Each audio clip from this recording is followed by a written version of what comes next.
Ya, assalamualaikum warahmatullahi wabarakatuh. Berjumpa kembali dengan Bos Terong Channel, info ragam pertanian inovatif, kreatif, dan bermanfaat. Oke teman-teman, kali ini saya akan mereview tanaman terong di usia 28 hari setelah tanam ya teman-teman. Sebagaimana teman-teman simak, ini sudah kita melakukan penugalan di usia 14 hari sesuai dengan yang saya review di video sebelumnya ya teman-teman. Dan ini memang sejak saya melakukan penugalan sampai sekarang ini sudah hampir 2 minggu tidak ada turun hujan ya teman-teman. Tapi sebagaimana teman-teman simak, ini cenderung memang pertumbuhannya bagus ya teman-teman, tidak terjadi masalah ya, meskipun memang secara kondisi, secara pengairan memang ini sudah kurang ya teman-teman.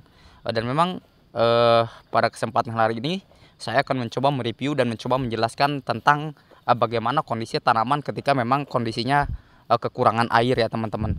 Dan bagi teman-teman atau bagi pemirsa yang baru bergabung atau baru menemukan channel ini, seperti biasa silahkan like, comment, share, dan subscribe agar tentunya channel ini semakin berkembang dan bermanfaat, dan teman-teman tidak ketinggalan masalah informasi pertanian khususnya tanaman terong, apa-apa saja yang kemudian akan kita lakukan terhadap proses tanaman terong di usia 28 hari setelah tanam ya teman-teman.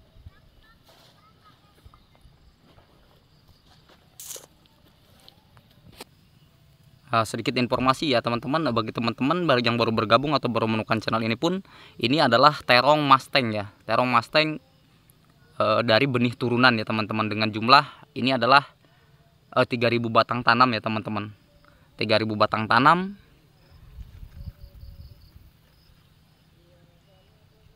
dari proses pemilihan bibit turunan ya teman-teman. Sebagaimana teman-teman simak di video sebelumnya pun, bahwa memang saya sudah mereviewnya untuk jenis tanaman terong Mustang F1 turunan ini ya teman-teman. Dan kita langsung ke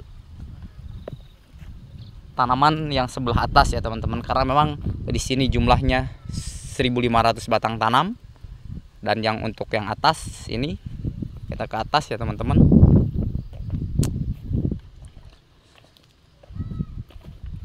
Nah, ini 1500 batang tanam ya. Jadi dua tempat ya.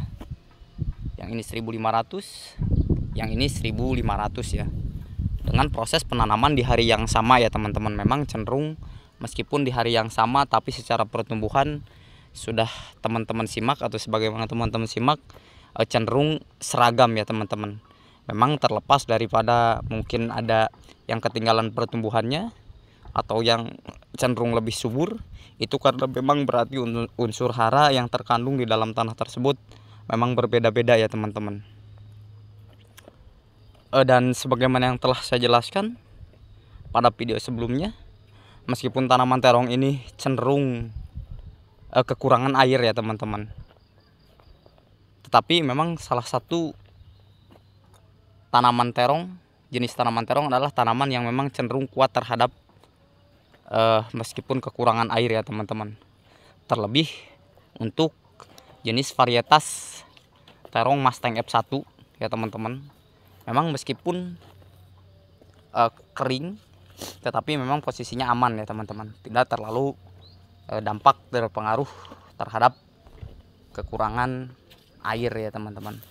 Dan mungkin besok untuk karyawan sendiri akan melakukan penyiraman ya teman-teman, karena memang meskipun tidak terlalu membutuhkan banyak air, tapi diusahakan minimal 1 minggu sekali kita melakukan proses penyiraman ya teman-teman. Sebagaimana yang teman-teman simak, ini memang dari ke 3000 batang tanam ini, seperti biasa kalau memang proses perawatan, penanaman, pengolahan lahannya benar sesuai dengan yang saya jelaskan di video-video sebelumnya pun, ini cenderung tidak ada yang terkena layu fusarium, itu yang pertama. Kemudian tidak ada yang terkena virus kuning ya teman-teman, dan cenderung secara pertumbuhan ini bagus ya teman-teman. Dan oleh karenanya maka channel ini dibuat, channel ini dibangun semata-mata hanya ingin memberikan info ragam pertanian khususnya tanaman terong. Bagi para petani pemula yang ingin membudidayakan tanaman terong, silahkan tentunya berkomentar bertanya di kolom komentar bagaimana tata cara kita dalam proses budidaya tanaman terong yang baik dan benar ya teman-teman.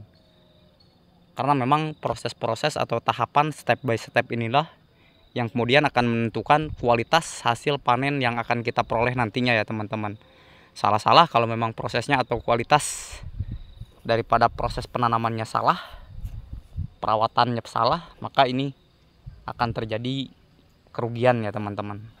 Meskipun sudah saya jelaskan beberapa kali di video sebelumnya pun, untuk jenis proses penanaman terong cenderung lebih murah ketimbang dibandingkan kita menanam tanaman cabai ya teman-teman, untuk biaya produksinya. Tapi secara keuntungan memang untuk jenis tanaman terong atau budidaya tanaman terong itu sudah pasti untuk petani pemula pun saya rasa ini akan mendapatkan keuntungan ya teman-teman, ketimbang kita mencoba-coba atau meraba-raba dengan proses budidaya yang belum tentu hasilnya seperti apa. Tapi untuk petani pemula pun yang ingin mencoba agribisnis budidaya tanaman terong, tentunya insya Allah budidaya tanaman terong ini akan menguntungkan ya teman-teman.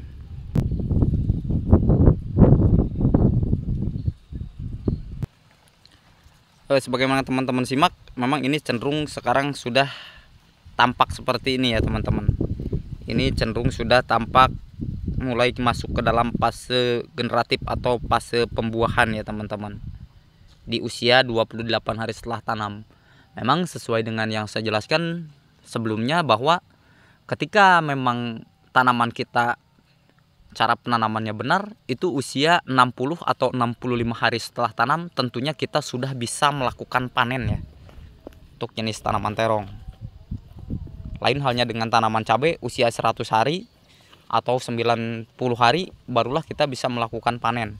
Tapi kalau untuk tanaman terong ya teman-teman, itu usia 60 sampai 65 hari pun kita sudah bisa melakukan panen perdana ya teman-teman.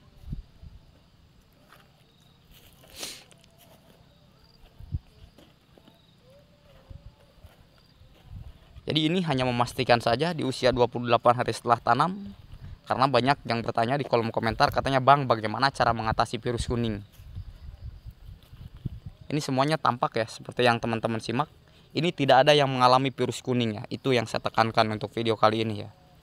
Jadi memang virus kuning itu terjadi, yang pertama memang sekali lagi kecenderungan terhadap benih itu sendiri ya teman-teman. Jadi gen bawaan. Yang kedua memang itu adalah dari tungau ya, terserang hama tungau, itu yang kemudian menyebabkan virus kuning. Jadi dari ke-3000 batang tanam ini semuanya tidak ada yang mengalami virus kuning ya teman-teman. Sebagaimana yang teman-teman simak, tidak ada yang mengalami virus kuning. Semoga ini seterusnya sampai nanti kita finish ini tidak ada masalah ya, atau tidak ada mengalami virus kuning dan penyakit-penyakit yang lainnya ya teman-teman.